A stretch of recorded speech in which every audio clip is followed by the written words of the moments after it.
સુરતના લસકાણા પોલીસ સ્ટેશનની ટીમે લાયસન્સ વગરની રિવોલ્વર વડે હવામાં ફાયરિંગ કરી રોડ પર ભયનો માહોલ ઉભો કરનાર આરોપીને ગણતરીના સમયમાં ઝડપી પાડી કાયદેસરની કાર્યવાહી હાથ ધરી છે.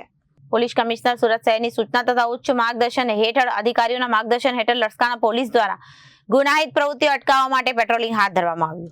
તે દરમિયાન પોલીસને મળેલી બાતમીના આધારે આશીષભાઈ ધનજીભાઈ શાકરિયા અને યુનિટી ટાવર અયોધ્યા ચોક સરથાણા સુરતને ઝડપી પાડવામાં આવ્યું.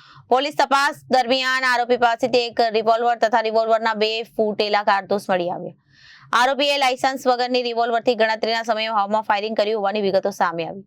મામલે લસકાણા પોલીસ સ્ટેશનમાં આર્મ્સ એક્ટ હેઠળ સંબંધિત કલમો મુજબ ગુનો નોંધવામાં આવ્યો અને વધુ કાયદેસરની કાર્યવાહી હાથ ધરવામાં આવી. પોલીસની કામગીરીથી વિસ્તારમાં ગેરકાયદેસર હથિયારો રાખી ભયનો માહોલ ઉભો કરનાર તત્વોમાં ફફડાટ ફેલાયો છે. લસકાણા પોલીસની ટીમે આ કામગીરીને ઉચ્ચ અધિકારીઓ દ્વારા પ્રશંસનીય ગણવામાં આવી છે. Bureau report Janadesh news.